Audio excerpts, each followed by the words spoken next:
बिस्मिल्लाहिर्रहमानिर्रहीम। अस्सलामुअलैकुम नाज़रीन इकराम, नई वीडियो में आपको खुशामदीद कहते हैं। अफ़गानिस्तान में तालिबान पर अमरीकी और अफ़गान फ़िज़ाइया का नया खौफनाक हमला हुआ है।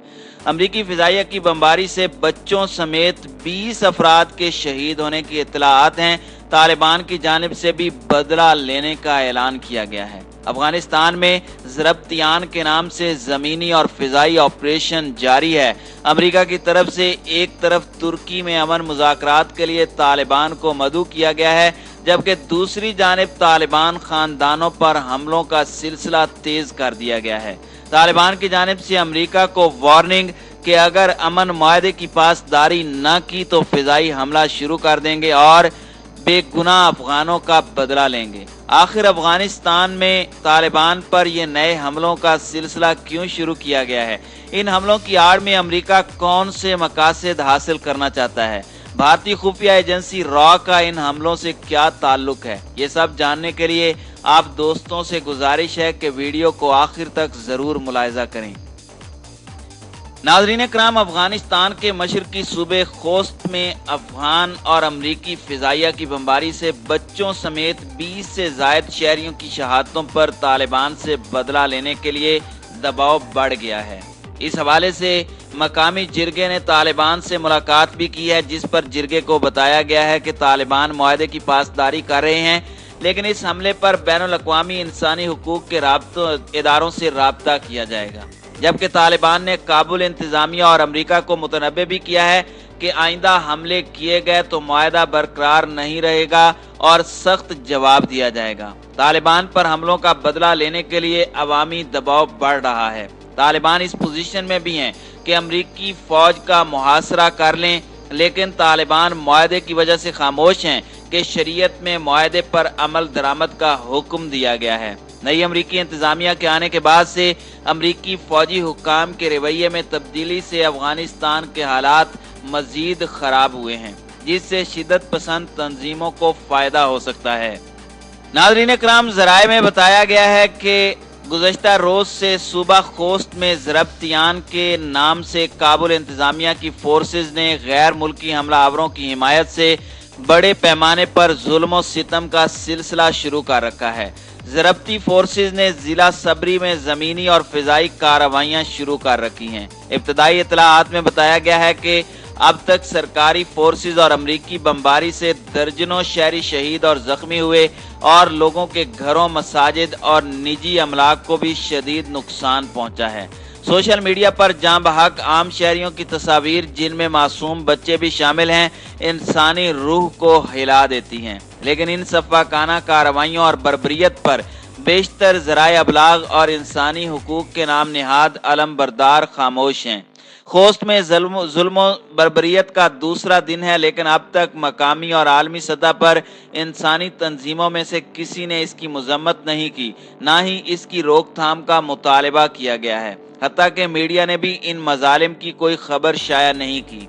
मजलूम अफगान अवाम सिर्फ सोशल मीडिया के जरिए इन मजालिम के खिलाफ आवाज़ उठा रहे हैं। नाज़रीन कराम, वाज़ेह रहे कि यह पहला मौका नहीं कि खोस्त में काबिज अफवाज की तरबियत याफ्ता ज़रब्तियान मलेशिया ने इस तरह के मजालिम किए हों। इससे पहले भी शहरियों, मसाजिद के आइम्मा किराम, तलबा और दीगर शहरियों को अपने घरों में बेदर्दी से शहीद किया गया और किसी ने इन मजालिम पर पूछगछ नहीं की। यूनामा समेत इंसानी हुकूक की बेशतर तंजीमें अपनी माहाना और सालाना रिपोर्टों में सिर्फ अमारात इस्लामिया को ही कसूरवार ठहराने की कोशिश करती हैं। याद रहे कि अफगान इंतजामिया की कातिल फोर्सेस के इस तरह के इक़दामात जो इंसानियत के खिलाफ जुर्म और जंगी जराइम के ज़ुमरे में आते हैं, अफगान अमन अमल पर भी मनफी असरात मुरतब करते हैं। लिहाजा अफगान मसले को हल करने में शामिल तमाम फरीकों को खोस्त में होने वाले मजालिम के खिलाफ आवाज़ उठाना चाहिए। इस तरह के वाक़यात को संजीदगी से लेना चाहिए कि ऐसे वाक़यात क़याम अमन के लिए साजगार माहौल और सुनहरी मौके को सबोताज कर सकते हैं और इंतकाम के जज्बे को उभार सकते हैं। दूसरी तरफ अफगान तालिबान के मरकजी तर्जुमान ज़बीहुल्लाह मुजाहिद ने मुतनब्बे किया है कि गुज़श्ता कई रोज से अफगान फौजियों ने सुबह खोस्त जिला सबरी के मुख्तलिफ इलाकों में आम लोगों के घरों اور مکتب نامی بازار میں آپریشن شروع کیا ہے۔ اطلاعات کے مطابق آپریشن میں نیٹو افواج کی فضائیہ بھی حصہ لے رہی ہے جو عوام کے گھروں پر بمباری کر رہی ہے۔ اب تک آپریشن میں بچوں اور خواتین سمیت 20 سے زائد شہری شہید اور متعدد زخمی ہو چکے ہیں۔ درجنوں مکانات اور دکانیں بھی تباہ کر دی گئی ہیں۔ ہلمند کے شوراب کے مشرق، تامنیان کے علاقے اور بادغیس کے مکر کے ترکی کے علاقے میں بھی افغان فوج عوام کے خلاف کارروائیوں میں مصروف ہے۔ اس میں نہ صرف سینکڑوں گھر منہدم ہوئے اور متعدد افراد شہید اور زخمی ہوئے بلکہ بہت سے افراد گھر بار چھوڑنے پر مجبور ہو چکے ہیں۔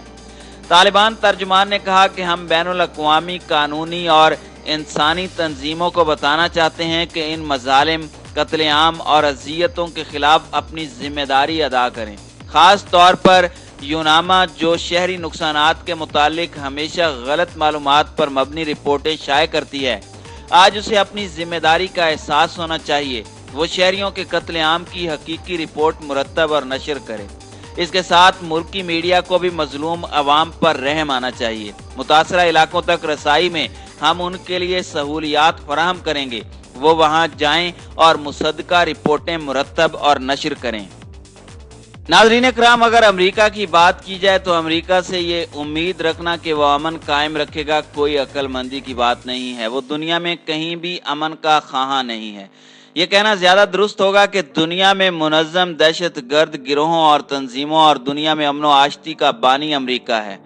افریقہ سے لے کر مشرق وسطی، شام، عراق اور افغانستان تک کوئی بھی ایسا ملک نہیں ہے جہاں ہونے والی دہشت گرد تنظیموں کی مدد اور براہ راست کارروائیوں سے امریکہ کا تعلق نہ رہا ہو۔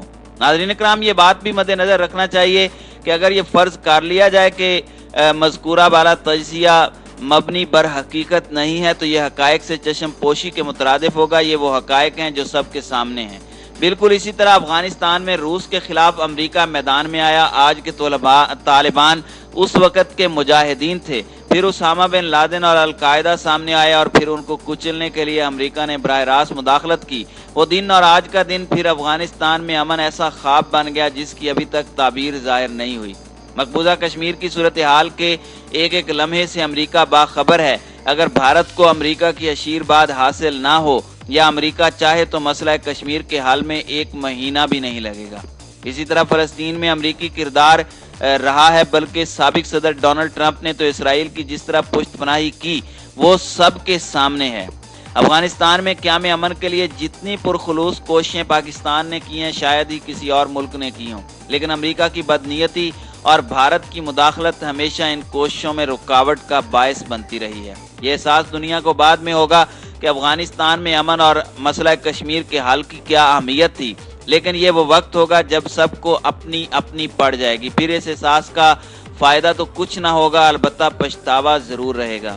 مستقبل میں امریکہ کی بالادستی ختم ہونے والی ہے، اور جب دنیا میں بالادستی کی خواہش اور کوششیں ختم ہو جائیں گی اس کے بعد دنیا ترقی کی جانب گامزن ہو جائے گی اور دنیا میں سکون قائم ہو جائے گا، لیکن اس سے پہلے ایک بڑی جنگ کا امکان ہو سکتا ہے۔ اس وقت افغانستان کے 60 سے 70% حصے پر طالبان کا قبضہ ہے۔ امریکی افواج کا انخلا اب مسئلہ افغانستان بنا ہوا ہے۔